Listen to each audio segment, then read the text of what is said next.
Welcome to the Structured Training for African Researchers STARS course, Module 1, Part 4, Mentoring, Cooperation and Consultancy. My name is Vincent Titanji. I'm a professor at the University of Buea in Cameroon. I will be presenting this part. Now let's start with some definitions. An academic mentor is a knowledgeable person who is willing to advise and support another person, the mentee, in the same field. A mentor may be younger, the same age, or older. What matters is the expertise, knowledge, and experience. There are expectations of a mentee vis-à-vis his or her mentor. These include good scientific advice, help with career problems like filing promotion applications, developing research proposals, etc. Access to basic facilities like laboratory space, equipment, and other support facilities, and above all, a secure working environment.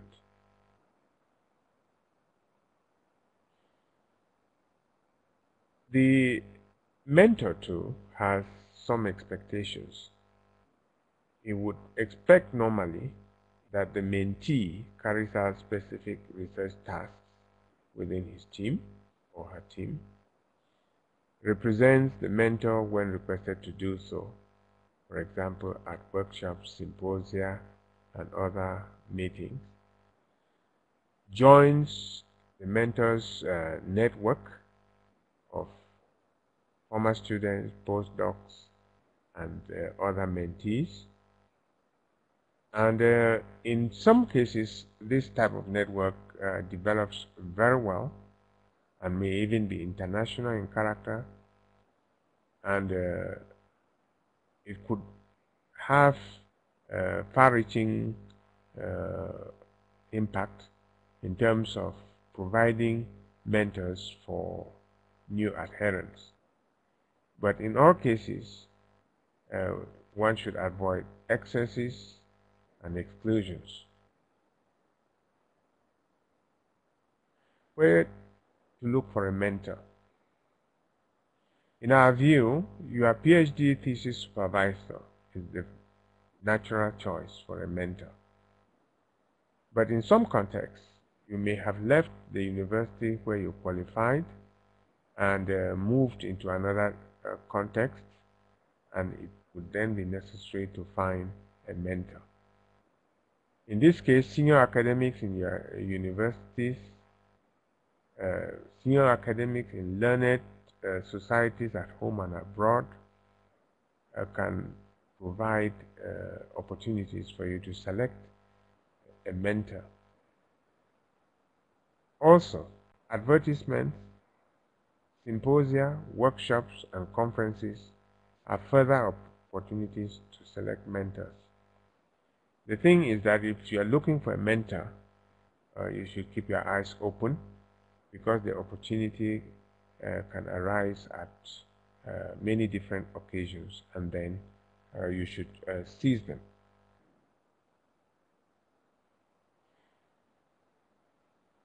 After looking at mentoring and collaboration within that type of setting, let us spend some time to look at research collaboration in general. Here we can identify two types of research collaboration: vertical collaboration and horizontal collaboration. Vertical collaboration is quite common, and is that type which involves, for instance, the pair, supervisor, supervisee, mentor, and postdoc, or more especially, donor country researchers and receiving country researchers. This type of collaboration particularly when it concerns donor country and receiving country, is increasingly being judged as unequal collaboration. Horizontal collaboration, on the other hand, is that in which each of the partners has unique skills to offer, and therefore they are equals. Take, for example, when medical researchers and social scientists team together to study a particular disease, or to study how an intervention for prevention of that disease can occur within a community. This is a very good example of horizontal collaboration. You can also think of multidisciplinary teams in which you have consortia, albeit coordinated by a principal investigator, but each of the participating laboratories, participating teams has specific tasks to do. Horizontal collaboration thus is that in which none of the participants can actually do the work at hand alone, and all of them need to come together with special skills in order to get the task accomplished. There is also nowadays international research collaboration, which is well funded and usually involves multiple teams from many countries. Take, for instance, the European Union framework projects. These are well established and well known in the area of health sciences, as well as the U.S. National Institutes of Health. This organization within the United States government usually sends out calls for multinational, multilateral research collaborations. Then there are bilateral research collaborations funded by organizations like SIDA-SAREC of Sweden, DEFIT of UK, ICIDA of Canada, just to mention these few. And we have given a list with websites for many of these. There is also multilateral research collaboration funded by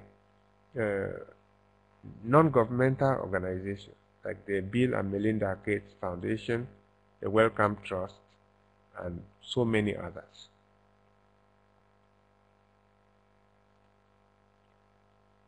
What are the pros and cons of collaborative research? In our view, there are more pros than cons. On the positive side, you will benefit from exchanging ideas, sharing equipment and resources, and the very team dynamics. Working in a team tends to improve performance. But there are certain aspects, constraints that you should look out for. There may be issues of priority and intellectual property. So these ones should be looked at right at the beginning, and a clear agreement should be made between the parties. Working in a large consortium, there tends to be a lot of paperwork and bureaucratization, which impacts negatively on research time.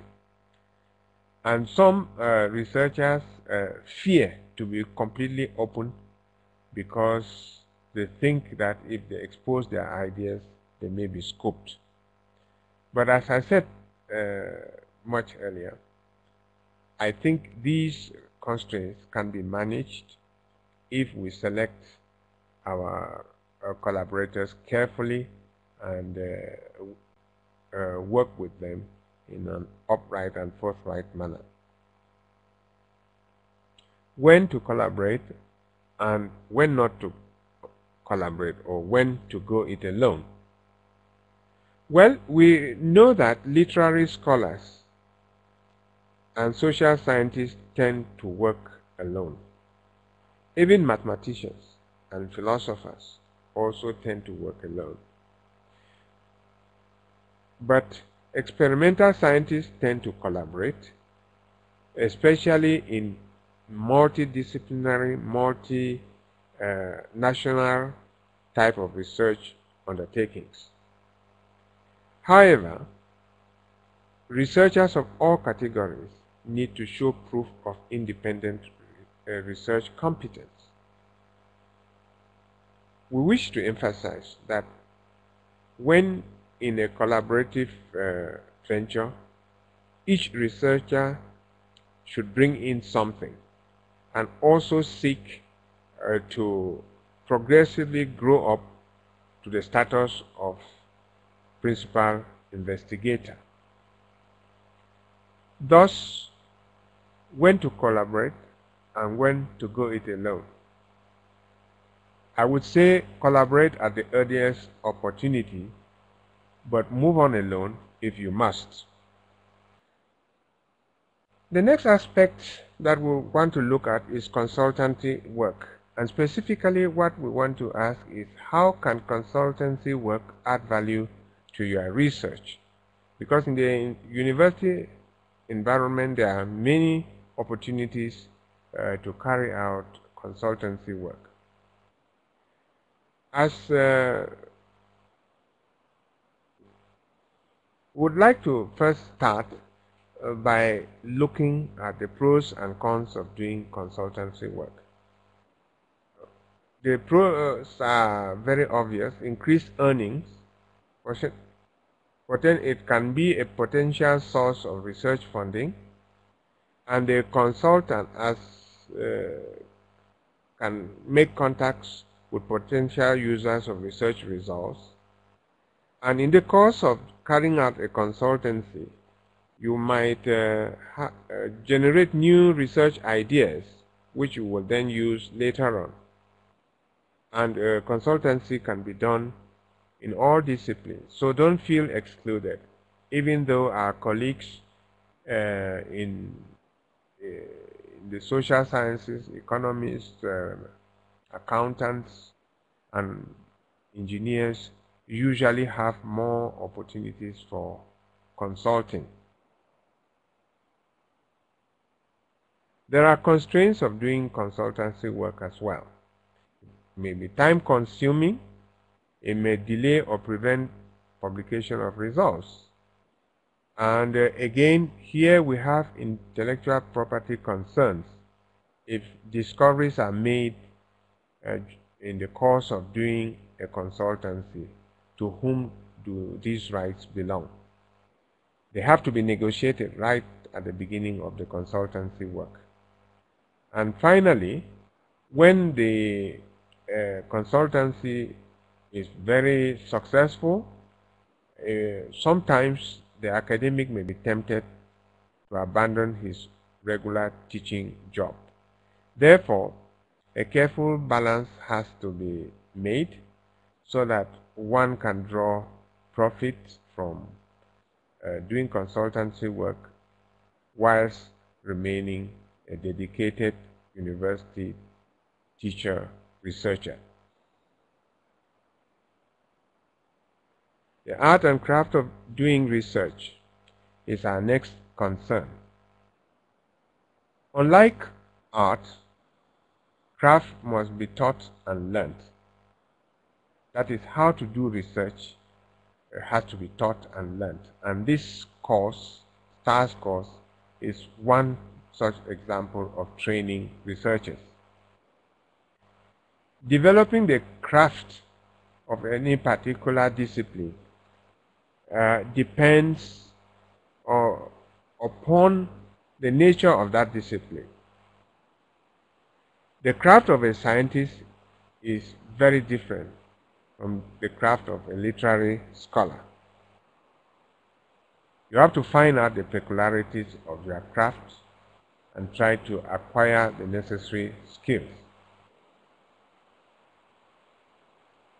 It is by excelling in the craft of research that you transform it into an art. On this note, we invite all of you to embark on a research career and pursue it with enthusiasm, for the dividends are many and it is a worthwhile enterprise.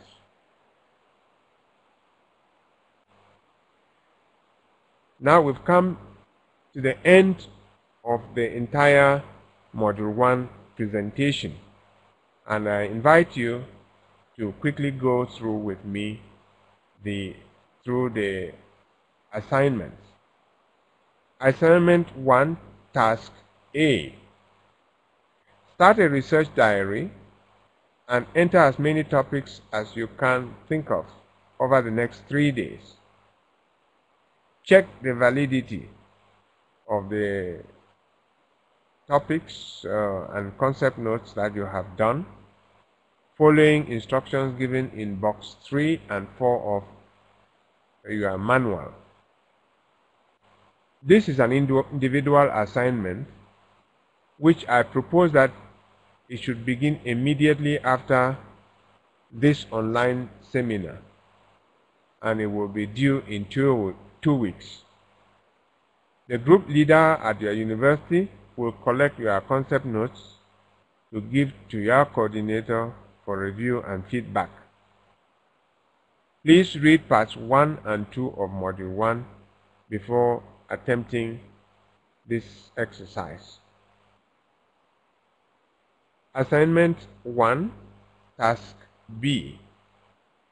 List the academic ranks available in your university. What is the next rank to which you are aspiring? What are the criteria for promotion to the next rank? How do you plan to fulfill these criteria? Please read Part 3 of Module 1 before answering. Assignment Task C. How are mentoring, consultancy work, and collaborative research organized in your university? Do you have a mentor? If not, has this course shown you how to find one? What does it take to be a consultant in your environment? Have you ever been involved in collaborative research? Read Part 4 of Module 1 before answering. Now, notes on Task B and C. Individual reports will be presented in a working session to be organized locally for each participating university by the coordinator and group leaders. The coordinator and group leader will find out and provide the recruitment promotion criteria to the participants. The coordinator may assign 2 participants to write a summary report of the discussions. Now, before we conclude, let me acknowledge and thank all the colleagues who participated in putting up this module. Dr. Robin Dwenan, Dr. Lynn Holness, Dr. Bob Joseph Afoda, Dr. Jane Francis Akwachere, Professor Pamela Mbabazi, and from the ACU, Ms. Evelina Vadagnian and Ms. Tabisa Mayisela. Thank you for your kind attention.